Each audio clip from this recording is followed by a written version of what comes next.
All right, ladies and gentlemen, team, welcome to this training that is going to be walking you through the domain name, specifically the domain name foundations. Just a reminder, we have talked about this inside of a previous training. There is a difference between your brand assets and your corporation name. So don't worry, everything that we are doing here is different than your corporation name, which is what we're going to go ahead and walk you through when we talk about your legal entity later on inside of an upcoming training. But inside of this specific training, we're going to be talking about your domain foundations. Okay, so ladies and gentlemen, welcome to the number 2 thing that most entrepreneurs who are amateurs, newbies, and beginners overcomplicate and make difficult for themselves, which is their domain name. Okay, so what we're going to go ahead and do inside of this specific training is walk you through some of the foundations of understanding, hey, what is a domain name? How does it actually work? So that way you can understand the why behind it, how much a domain name actually costs, how do you actually register a domain name, right? So we want all of the students, we want all of the coaches, we want all of you to be educated on the behind the scenes of it. And then in the next training, we are going to walk you through the step-by-step of actually getting the domain name, what is the registrar that we recommend, and how to actually get all of that connected. Okay, so first and foremost, ladies and gentlemen,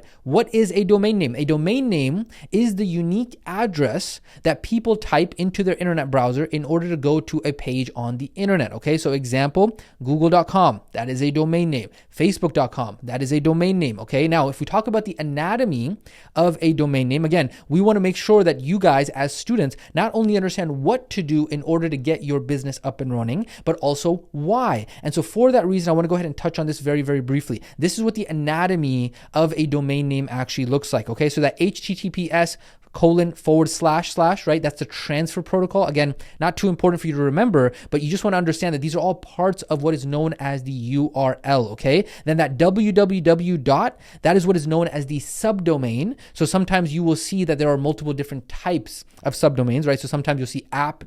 Sometimes you'll see mail.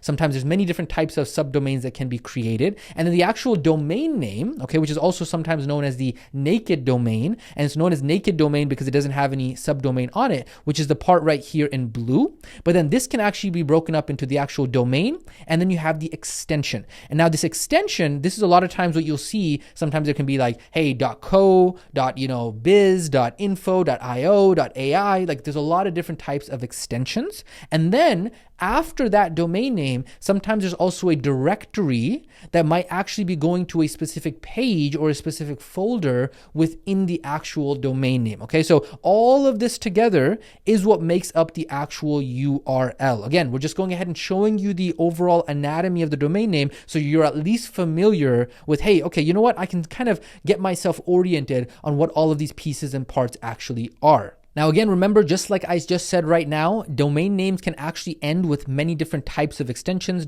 .net, .org, .us, many others, right? And so example, google.com ends with .com as the actual extension. Okay, so that's the anatomy of a domain name. Next thing I want to really briefly quickly talk to you about here inside of Domain Foundations is registering a domain name. Okay, so because a domain is actually a unique address on the internet, right? So you can think about it like a real estate property, right? So every single house or every single building, right? So it has an address, right? So think about your home address, right? So because of that, every website on the internet, every page on the internet also has an address, which is your domain. And so because of that, you actually have to register that address, okay, just like you would have to register an address for a building in order to be able to get mail and packages and all that kind of stuff. You got to register a domain name in order to be able to get traffic onto that website. But then you also go ahead and use that domain name for the sake of getting your email and the professional business email and all of that stuff, right? And so therefore,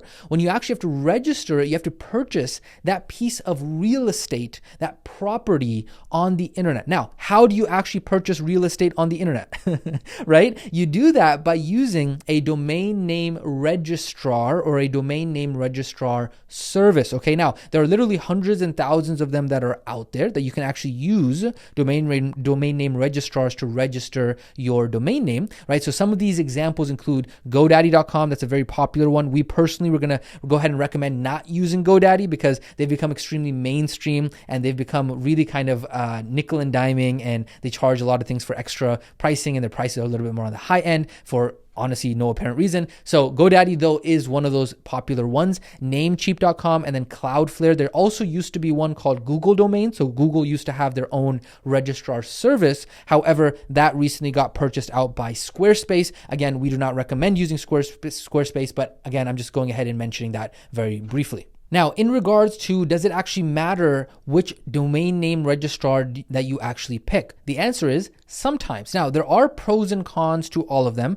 Some of them have more pros than cons. Some of them have more cons than pros. And technically, you can actually also transfer domains between registrars. So let's say, for example, you're like, you know what? I registered originally with GoDaddy, right? And so typically you do register for like a yearly amount, right? And then you're like, you know what? I don't want to use GoDaddy anymore. I found that, it's just overpriced, XYZ, all of this stuff. I want to go ahead and switch it. And so you can actually, for example, transfer it over to Cloudflare. Okay. So our recommendation, once we actually get to the step-by-step instructions on your domain name, is to go ahead and actually use Cloudflare to purchase your domain. Now, don't freak out. It's okay. Maybe you've already bought your domain somewhere else. We're going to go ahead and talk to you about what you can do in that case. However, if you are purchasing a domain for the first time, or maybe you're purchasing for the second time, third time, fourth time, whatever it might be, we would highly recommend using Cloudflare going forward. And we actually purchase all of our domains on Cloudflare because they have an amazing inbuilt suite of tools that come for free with all of the domains that are registered on Cloudflare. And they also have by far the cheapest price for them as well. So it's the fastest, cheapest, and in our opinion, one of the easiest to use. And so that way it also allows you to be able to get all of those additional features. And so that's exactly what we are going to be walking you through in just a little bit. Okay. So because of this recommendation, all of the training examples that we're going to go through are going to be about Cloudflare. Okay. And so again, if you've already registered your domain somewhere else and you want to go ahead and use that, don't worry, you will be able to go ahead and follow along with all of the other registrars as well. It's not that big of a deal. However, we just wanted to go ahead and notify you so that way you're at least aware of, hey, okay, now I'm understanding, well, there's this thing called a domain name registrar. I got to register my address on the internet. And now the last thing I want to talk to you about as we talk about these domain foundations is actually the cost of a domain name. Okay, so again, in just a moment, we're going to go ahead and walk you through the cheapest and most efficient way to acquire a domain name for your business. And in order to register your domain, you are going to need to purchase that address on the internet. Now, normally, so GoDaddy, I believe, is around $15 to $20. Sometimes they run promotions for first time. So they'll be like, oh, it's $10. But then after that, every year it's like 15 or $20 and they kind of rip you off that way. A lot of times it'll be about $12. However, with Cloudflare, that's one of the beautiful things about them. They don't actually do any significant markup on there. It's literally exactly what the wholesale cost to them is, which is for a .com domain is usually about $9.77 per year. And again, it does come with all of those additional suite of tools through Cloudflare again as well. Now, we don't make any money from this. We're just letting you know ahead of time. This is the one that we recommend. This is the one that we use. And so that's the reason why we are going to be recommending that to you as well. Beautiful. So with that being said, ladies and gentlemen, this has been this quick training on the domain foundations. In the upcoming training, we are going to now go ahead and get into the tactical step-by-step of actually registering, purchasing your domain name, because that is going to be critical, because in upcoming trainings, we are going to go ahead and set up your business email. So you're going to need your domain in order to do that. So that way you're not using your personal email for business purposes. You're going to go ahead and set up your logo, go ahead and set up your website, as well as when you get your website set up, you're going to need that for your legal corporation, for getting your business bank account set up, your payment processor. All of that is going to be building up. So we're just building the foundation step by step by step. So that way, as you go through all of these business basics, they're building upon each other, because some of the later basics are going to require some of these initial foundations. Okay, so with that being said, ladies and gentlemen, we will catch you on the next training.